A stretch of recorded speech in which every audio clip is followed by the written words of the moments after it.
Okay, we're back! Yan na. Sabi nga dun, uwian na. Pero hindi pa kami uuwi, of course. Here's your favorite OT3 and we're back for another reaction video of Pablo. Tatalon kami this time sa Laon dahil, of course, I think medyo magkaiba ata ang feels ng both albums na nilabas ni Pablo. So, ayaw naman namin na medyo sad, medyo ballad. Doon tayo sa medyo rock. At saka ayoko na rin pala yung drowning tapos maririnig ko ng any other women in the world. Who's that women? Charot. Dito tayo sa Butata, uwian na. So, ayun, mag-react kami. But pero this is a challenge for us kasi we're trying really our best to react quickly, fastly, para sa Not that because we're rushing it.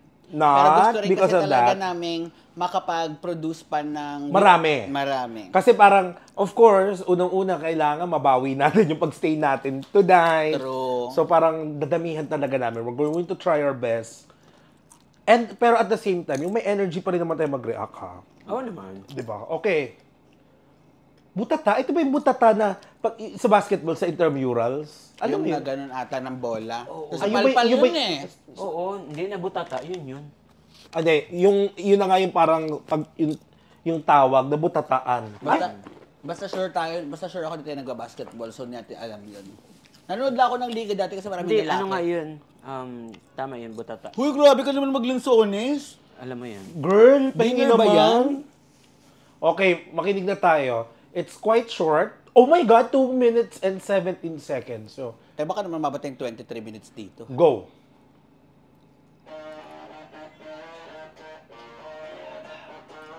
Pia na.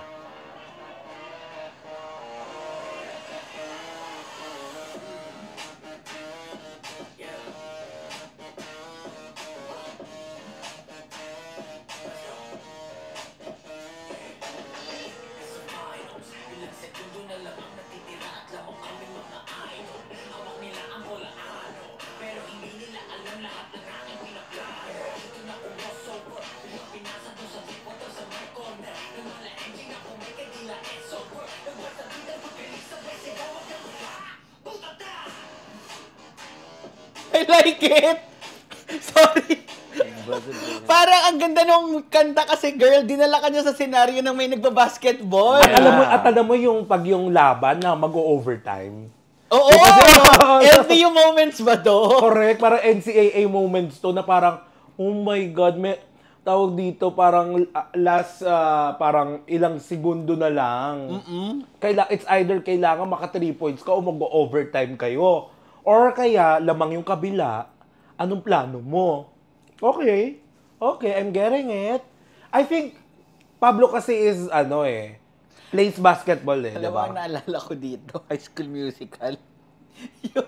Sino nga ito? Si Chase, mga ng lalaking yan, yung best friend ni Troy Bolton.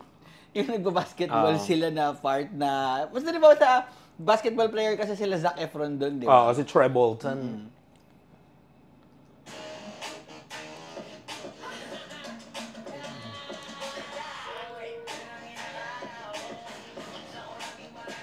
Oh!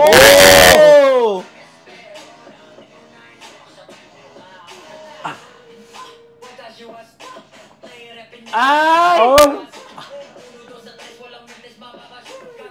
Galing! Gusto ko to! In fairness, I took up for... parang pag medyo melodramatic yung morning mo, para ma-uplift It's a nice mood setter. Watashi wa ta. Tsaka girl, parang di ba parang akala mo, is this a song that's going to be all about basketball? Pas pinasok na yung swag din this verse. Na parang, oh my God, this is such an orgasmic verse. At saka, syempre, representing Etivac, Imun. Kayo ba sa Nozek? Nozek Ovens. Okay.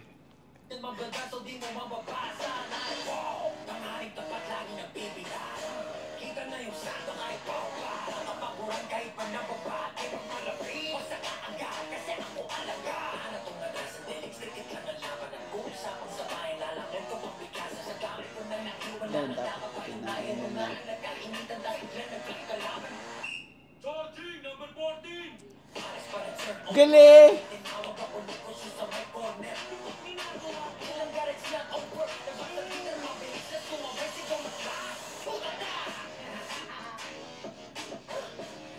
Parating na yung gusto kong verse niya.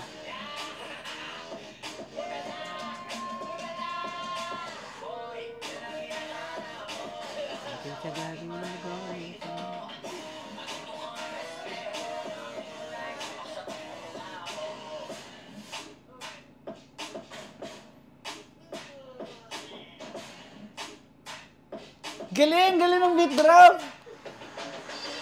Parang ano, no? Parang kaya mo palang gumawa ng isang kanta using the moment sa isang laro. Oo, yun nga eh. Tapos, Galing. akala, yun lang yung medyo kinabahan ko nung una sa direction ng kanta. Kasi he was narrating eh. Yeah. Tapos biglang, pinasok niya yung song, parang, oh, this is Yeah, something. I oo. like it actually. Siguro, since I like beats like this na mapapasayaw ka, yun nga, mood setter siya, it Yeah. sets you in the groove. Parang, ang feel good nung kanta. And parang ang nakakatuwa pa, hindi lang senaryo. Parang dinala ka niya sa isang cover court ng barangay.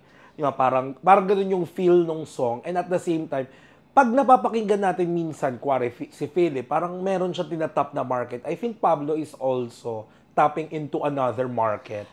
Alam mo, sana ma-market to wisely. Kasi I see the potential of this song going to Facebook stories and even reels na maging background music, tapos tinitiktok siya. It has that potential. Tsaka, Bes, ako parang ano to definitely the millennials will get yung mga lyrics, yung ano niya, references. But at the same time, yung Gen Z, kayang ma-capture niya yung market ng Gen Z. True. Yung music ngayon ng mga Gen Z. Kasi You ganito know, talaga eh. props to Gen Z, they can actually market a song organically in a way na tama kayo dun, ma-pick up, gawin siyang background. Yeah. You know, there are TikTok-friendly songs na isipin mo kahit sa pagluluto na ginagamit yung kantang True. yon. Minsan, sometimes yung mga nagbabasketball na magti-TikTok lang after the game and such. So, I just hope na may ma-pick up dito. Hindi, ang need nito is ma-market ng maayos. Ayos. It needs to reach the correct market. Kasi, even if this song is not technically a reflection of yung kabaga, this is something different that we hear from Pablo. It's not something that we're used to hear from him. I mean, sa kanya lang as Pablo as the artist. Pero, kumaga in a manner, kapag na-reach kasi yun, this can skyrocket.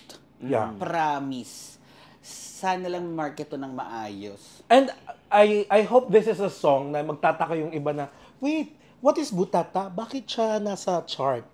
Yung kasi di ba, we have sometimes question like this na, sino ba tong artist na to? Sino ba tong, ano bang kantang to? Bakit siya nag-chart? Actually, in a similar manner, 'di ba? Ang mga kanta ni Maki recently ay sobrang nagsa-skyrocket na napapatanong ang mga tao, sino si Maki? Yep. Yun. So, kumbaga, one thing could lead to another. Ganun yung potential Tsaka ng song best na to. imagine mo how many streets ang tawag doon yung parang mga pang street coded na term yung may guard, chill lang guard. Yun nga eh. Sobrang Sobrang lang. At saka pati, yung mga slang, streets lang. may mga references na tayo ang nakaka-relate, si Sakuragi. Yeah. Wala ba sa Kuragi ngayon?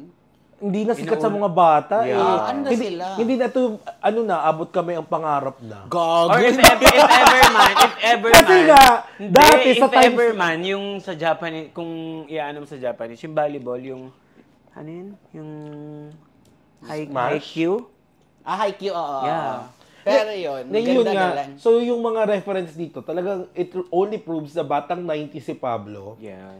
And siguro, as a basketball player din siguro, in-apply niya dito. Pero good job, Pablo. Nice one, Sometimes, sa isang album, hindi naman kailangan monumental pang barangay songs. Kailangan mag-insert ka rin ng mga ganitong And songs. sometimes, yung mga ganyang songs, baka hindi mo akalain na yan pa yung... Ang laki ng potential nito actually. Sobra. Yeah. So, How na lang ma-market ng maayos? It all boils down to that eh. actually, nakakatuwa yung description dito sa Spotify. Pablo is a storyteller of his own design. Yeah. That's true. Oo. So, thank you so much for listening to our Butata reaction. Napakaikli. Makakaisa pa tayo before mag-dinner. Pero yun, thank you very much for tuning in. If you want to support that, Harry. Yeah, you can support our channel through our PayPal account and also GCash account. Check the description down below. Yeah. Thank you so much. This is Matt. And this is Harry. Nag-start na gano'n na ba? And this is Blake. Goodbye. Thank you very much. Bye! Butata! Butata!